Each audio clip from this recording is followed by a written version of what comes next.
Welcome to The Scroll. I'm your host, Eliazar Seraphim, and we'd like to welcome you to The Scroll podcast. This is a division of Scroll Fire Media, which is a part of Scroll Fire Publishing House. Tonight we have a special treat. We have an NTM podcast, and our hosts will be Sebastian and Meagan Scott, and they will be taking us on a deep dive to discuss the subject of mantles. Here they are.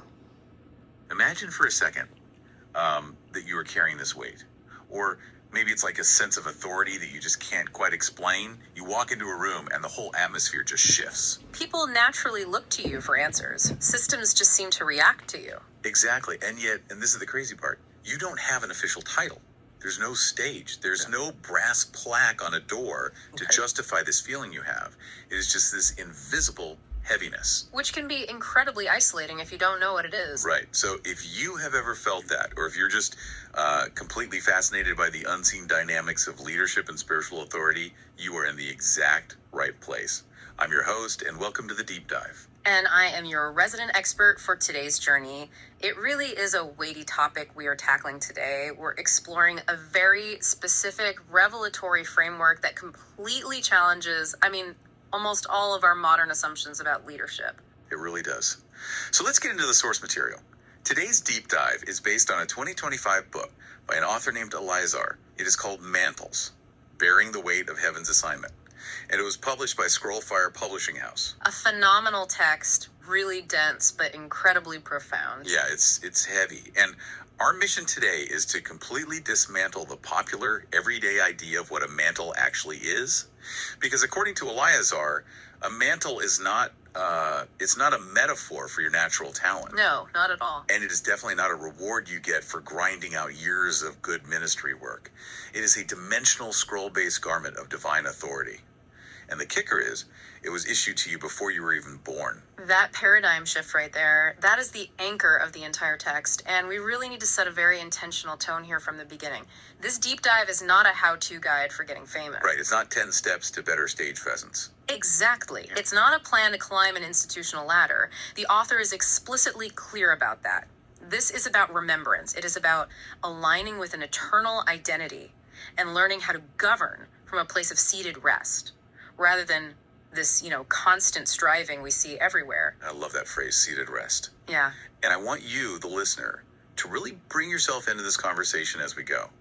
Just ask yourself right now, are you currently wearing garments, meaning roles or expectations or assignments that don't actually belong to you? It's a tough question to face. It is. Because the absolute foundation of the Eliazar's premise is that you were mantled before you were born. Yeah. But I have to play devil's advocate here for a second. Go for it. When I first read that, it sounded a little, deterministic. Like, if a mantle is issued before I take my first breath, does that mean my choices on earth just don't matter? How does free will actually play in to this whole idea of an eternal decree? That is the natural first question to ask, and the book addresses it brilliantly through this concept of the eternal scroll. Okay, break that down for us. Think of your scroll as your divine blueprint. It's the eternal instructions written specifically about your life and your unique jurisdiction. The mantle, then, is woven directly from the essence of that specific scroll. So they're intimately connected. Perfectly matched. But to address the free will aspect, Eliazar presents the mantle as an entrustment, not a forced destiny. An entrustment. Right. So if the scroll is the architectural blueprint for a house, the mantle is the raw material supplied to build it. You, as the builder, can absolutely choose to ignore the blueprint. You could just build a shed instead. Exactly. You can try to build a shed instead of a mansion, or you can abandon the construction project entirely. But the materials you were given were always tailored for that specific blueprint. That makes so much sense. So if someone's trying to figure out what their blueprint is, we really have to look at how the book draws this incredibly sharp distinction between three things: a gift, an office, and a mantle. This is where so many of us get tripped up in modern culture. We conflate them. We do. We just mix them all together. So a gift, according to the text, is a function of the Spirit that is available to many people. An office is a role that is recognized by man. like a job title. Right, something with human HR approval. Yeah, exactly. But a mantle is a scroll-specific commission tailored to exactly one person. Let's really unpack how those three things interact, or honestly, how they fail to interact. Because you can be highly gifted, but completely unmantled for a specific task. Yeah. You can function in a recognized office, but have zero actual mantle to back it up. Or, conversely, you can be mantled by heaven, but remain totally unrecognized by the people around you. Like the example we discussed earlier, someone who has a brilliant gift for public speaking, right? Yeah. So they get hired into an executive office to lead a company. They have the gift, they have the title. But they lack the actual mantle to shift the culture of that organization. Exactly. So they are just managing the decay. Yeah. Meanwhile, you might have the janitor walk into a room and completely change the emotional atmosphere of the building simply because they carry a mantle of peace. That is a perfect real-world translation of the concept. The text emphasizes that the true burden of this assignment is not about visibility. Right. The author actually brings in a brilliant quote from Dr. Walter Brueggemann's book, The Prophetic Imagination. He notes that prophets do not invent their authority, they receive it, often very reluctantly. Reluctantly is the key word there, I think. Absolutely. They receive it as an entrustment or a burden of divine assignment. The mantle isn't something you chase down or earn through applause. It is a specific, tailored weight that you are asked to carry. So if someone realizes they have this calling, this scroll, how do they even know they are actually wearing the garment? Which brings us to this process the book calls mantle awareness. Mantle awareness. It's such a profound phrase. It really is. Eliazar describes it as the moment the earth remembers what heaven never forgot. Right. And it is not triggered by getting a promotion at work. It is triggered by the scroll calling for its garment. And the text provides very specific signs that someone might be experiencing this.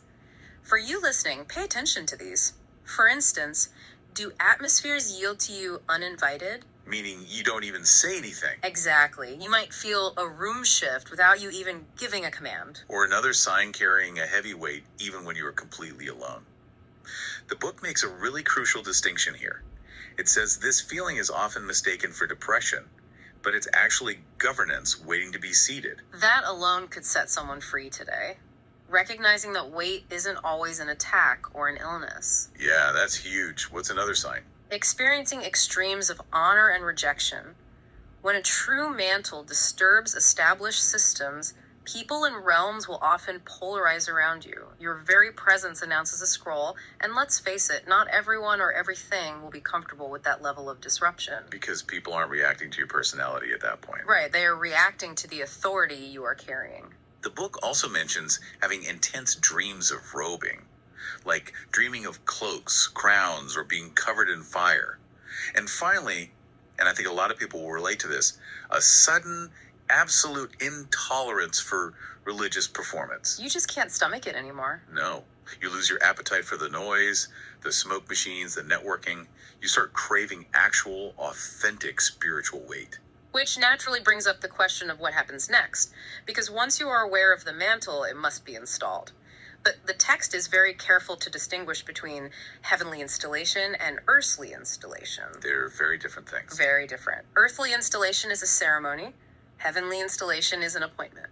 Earth might eventually catch up and hold a nice ceremony for you, but by the time people recognize you, heaven has already installed you. I noticed Eliazar uses the story of Joshua the high priest in Zechariah chapter 3 to really illustrate this. Oh, that's a powerful passage. It is. Joshua is standing there in filthy garments, and the Lord commands the complete removal of those filthy garments and replaces them with rich apparel. How does that story illustrate this idea of heavenly installation? Well, that moment in Zechariah is not a fashion upgrade. Right. The text frames it as a legal courtroom installation of authority. The filthy garments represent trauma, the passage of time, and false accusation.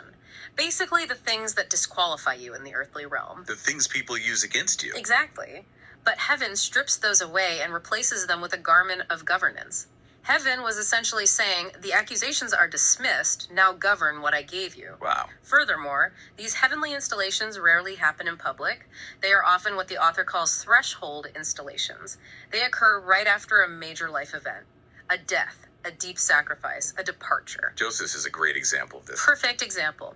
Joseph's physical robe was stripped from him in the pit by his brothers, but his true mantle was eventually installed in the palace through a series of incredibly intense private thresholds. It wasn't overnight. It was a process. Okay, let's pivot to the darker side of this, because the book spends a lot of time on the danger of counterfeit, stolen, and expired garments. What actually happens when a mantle doesn't match the scroll? The author describes the result as atmospheric confusion and deep, profound exhaustion. When you wear a garment that was not authored by your specific scroll, you are operating outside of your divine jurisdiction. They're trespassing, basically. You are. You are trying to govern a realm you have no legal right to. It makes me think of, like, a middle manager who tries to act like the CEO. They might start barking orders, trying to restructure departments. Yeah. But because they don't have the actual legal authority from the board to make those changes, everyone just gets confused. And the manager burns out from the resistance. Yes, operating outside your jurisdiction drains your authority. And the text breaks down a few specific types of these false mantles. First, there are inherited or stolen mantles. Think of Simon the sorcerer in the book of Acts. Oh, who literally tries to buy apostolic power with money. Right. Or King Saul, who desperately grasps at the prophet Samuel's robe, and it tears. Mantles respond to thresholds and obedience, not to ambition, flattery, or proximity. You cannot simply hang around a powerful person and inherit their mantle just because you want it. It's not contagious. No, it's not. Then there are performance-based mantles. This is when people wear a garment just to maintain a crowd. It's all aesthetics and charisma, but there is zero actual judicial authority behind it. It's the spiritual equivalent of lip syncing at a concert. That is exactly what it is. But perhaps the most sobering counterfeit mentioned in the book is the trauma garment. Yes. We need to spend a minute on this. We do. The text notes that some mantles are worn strictly to protect wounds. The person's identity is formed through survival, not from their seated authority. They use the appearance of a mantle to seek attention and medicate their hidden pain, rather than using it to actually govern. Medicating pain rather than governing. Let's really pause on that for a second. For you listening right now, how do you know if you are leading from a true mantle versus leading just to prove to your critics that you have value? It's a painful mirror to look into. It is. Because if your leadership is constantly defensive, if you're constantly demanding respect or constantly trying to prove your legitimacy, Eliazar argues you might be wearing a trauma garment. You are asking your followers to be your therapists. Ah, yes. That is a profound distinction, and it leads directly to another uncomfortable truth in the book. Even if you have a legitimate, heaven-issued mantle, it doesn't mean you wear it forever. They expire. They do. This introduces the necessity of mantle upgrades.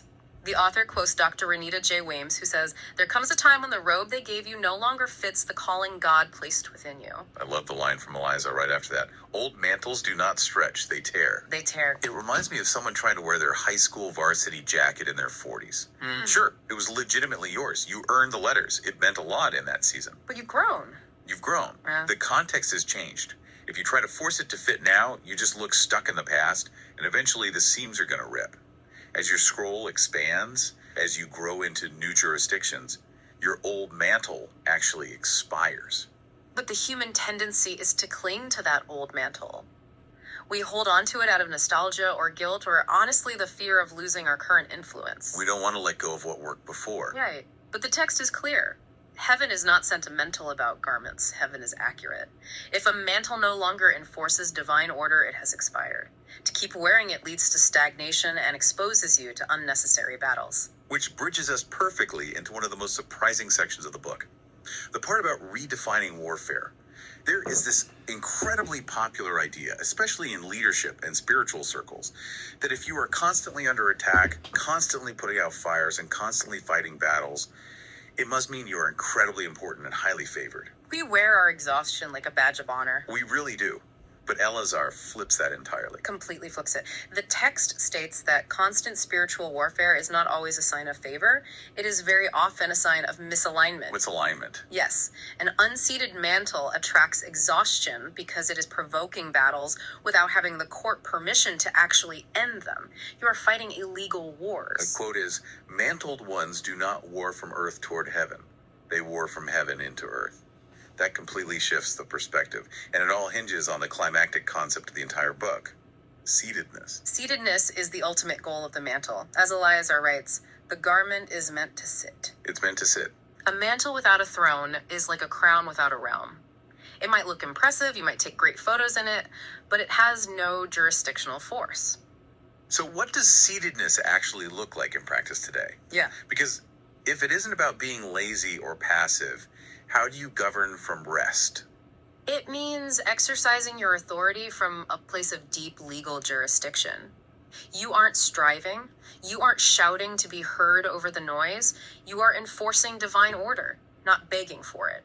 The book uses the story of Jesus sleeping in the storm from Mark chapter 4 as the perfect blueprint for this. Okay, set the scene for us. The storm is raging. The disciples are panicking, trying to bail up the water, exhausting themselves in the battle against the elements. They are completely unseated. Entirely.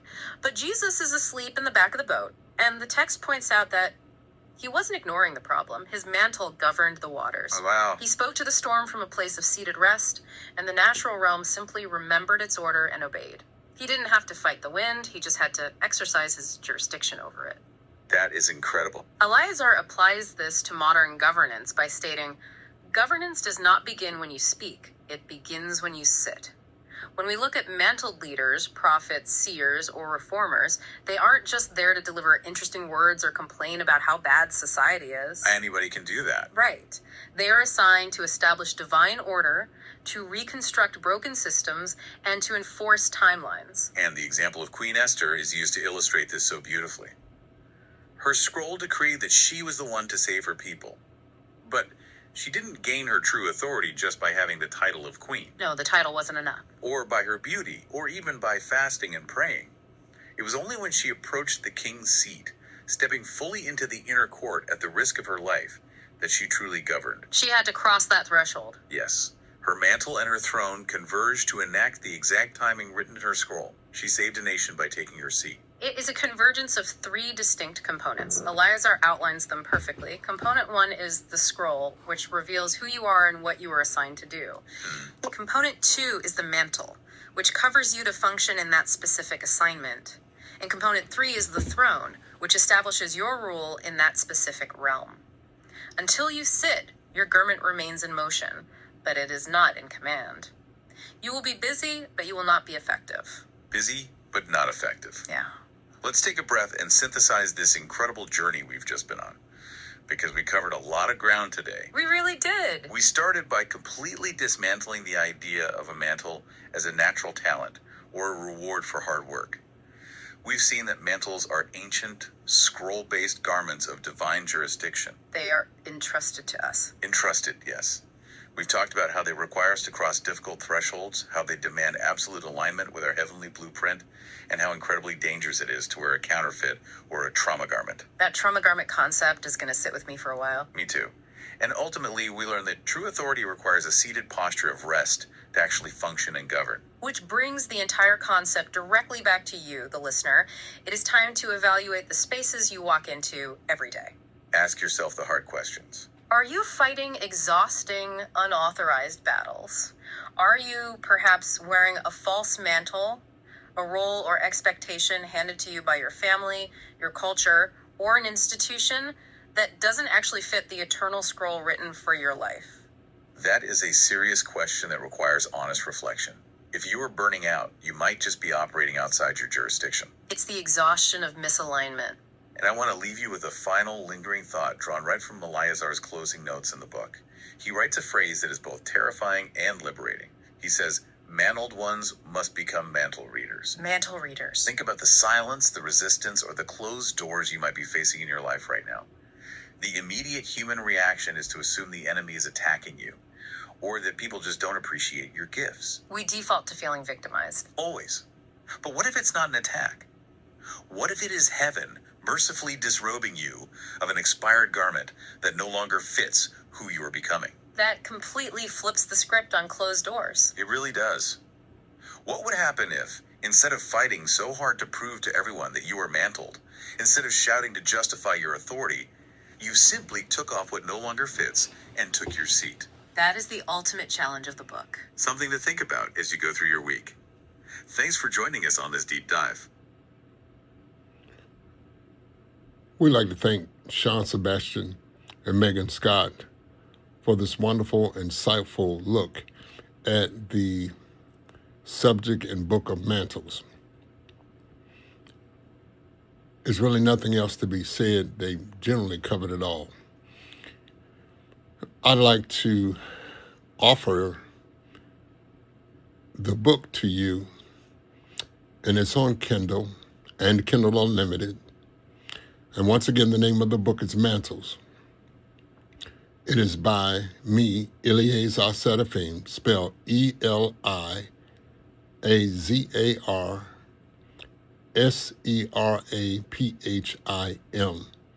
and it is a part of the Seated series. It is a part of the Seated series.